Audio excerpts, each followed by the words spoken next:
परिचय। मैडम, हमने अभी अभी एक नई कार खरीदी है। लीजिए, मिठाई खाइए। बधाई हो संजय, मिठाई के लिए धन्यवाद। तो अब तुम अपनी नई कार में स्कूल आओगे? हाँ मैडम, मेरे पिताजी रोज मुझे नई कार में स्कूल छोड़ेंगे और मैं वापस स्कूल बस से घर जाया करूंगा। बहुत अच्छे संजय, हम सभी रोज स्कूल आते हैं। हम में से कुछ बस से आते हैं, कुछ स्कूल बस से और कुछ अपनी गाड़ियों से। लेकिन क्या तुम जानते हो कि पहले के लोग एक स्थान से दूसरे स्थान तक कैसे आया जाया करते थे? बैलगाड़ी और तांगे से मैडम। शाबाश संजय। आओ प्राचीन काल में यातायात के लिए उपयोग किए जाने वाले कुछ साधनों के बारे में जानें। बच्चों, इस पाठ में हम आने जाने के विभिन्न साधनों और दूरियों के मापन और गतियों के प्रकारों के बारे में जानकारी प्राप्त करेंगे। उद्देश्य। इस पाठ के अंत में आप निम्न करने में सक्षम हो जाएंगे: यातायात के विभिन्न साधनों का वर्णन करना, मापों के मानक मात्रकों की व्याख्या करना, गति के प्रकारों का वर्णन करना। यातायात के साधन। क्या आप जानना चाहते हैं कि प्राचीन काल में लोग कैसे आवागमन करते थे? प्राचीन काल में एक स्थान से दूसरे स्थान पर आने जाने के लिए लोग हमेशा पशुओं का उपयोग करते थे। उदाहरण के लिए बैलगाड़ी, घोड़ा गाड़ी आदि। क्या आप आज बैलगाड़ी से स्कूल आने जाने की बात सोच सकते हैं? जी नहीं। आज हमने तरक्की कर ली है और यह ज्ञान प्राप्त कर लिया है कि यातायात के बेहतर साधनों के लिए हम ईंधन और प्राकृतिक संसाधनों का उपयोग कर सकते हैं। इसलिए जैसा कि आप देख सकते हैं, आज कहीं भी आने जाने के लिए हमारे पास मोटर गाड़ियां, बसें, रेल, मोटर बाइक, हवाई जहाज इत्यादि हैं। माप का परिचय।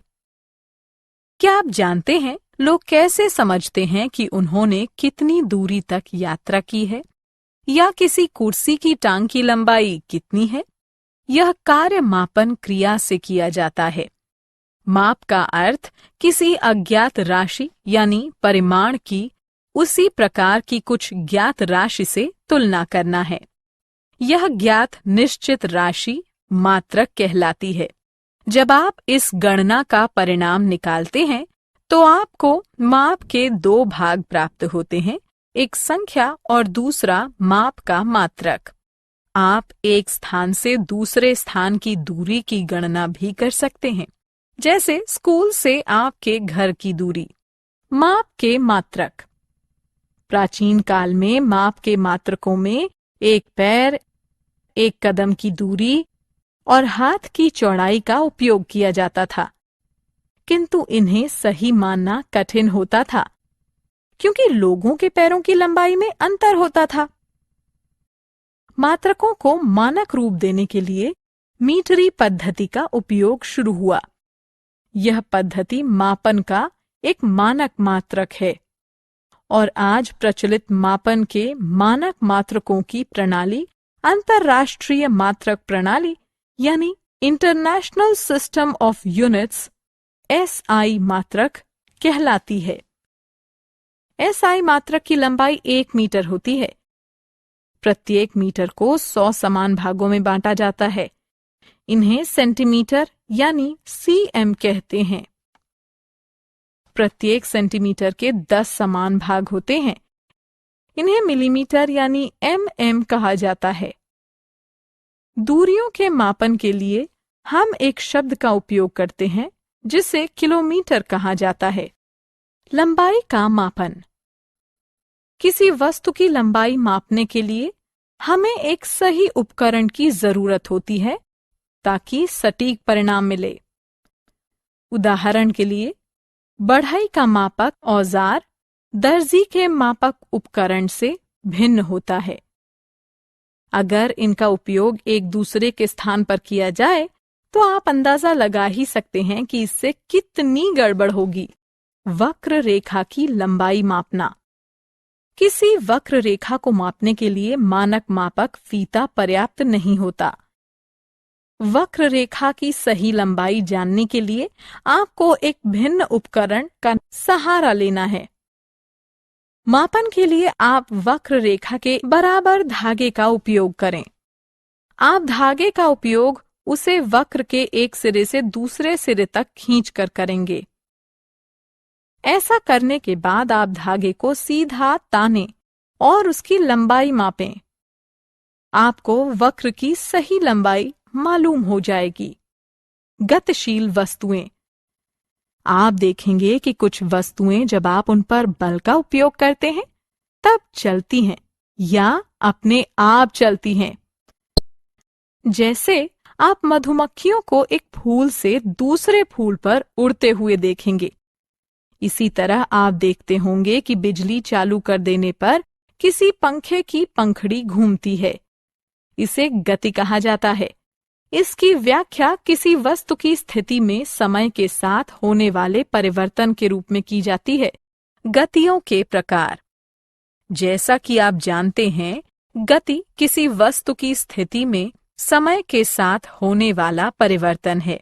इस स्थिति में परिवर्तन का निर्धारण दूरी की माप से किया जा सकता है। आइए गतियों के प्रकारों पर विचार करें। सरल रेखीय गति। यह गति का वह प्रकार है जिसमें वस्तुएं सीधी रेखा में चलती हैं। उदाहरण, किसी परेड में सैनिकों का मार्च पास्ट। वृत्तीय गति। यह किसी वस्तु की वह गति है जिसमें किसी स्थान से दूरी नियत रहती है। उदाहरण, घड़ी की सुइयां। आवर्ती गति। यह गति का वह प्रकार है जिसमें कोई वस्तु एक निश्चित समय अंतराल के बाद अपनी गति को दोहराती है। उदाहरण, किसी झूले में झूलते किसी बच्चे की गति। सारांश। आइए हमने जो कुछ सीखा है उसे संक्षेप में दोहराएं। उपयोग में लाए जाने वाले यातायात के आधुनिक साधन। किसी अज्ञात राशि की किसी अज्ञात राशि से तुलना करना मापन कहलाता है। अज्ञात निश्चित राशि को मात्रक कहा जाता है। प्राचीन काल में पैर की लंबाई, उंगली की चौड़ाई और एक डग या कदम की दूरी माप के मात्रक थे।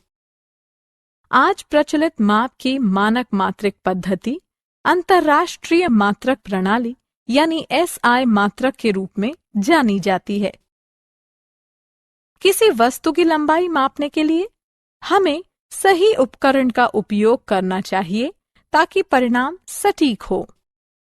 किसी वस्तु की स्थिति में समय के साथ साथ होने वाला परिवर्तन गति कहलाता है।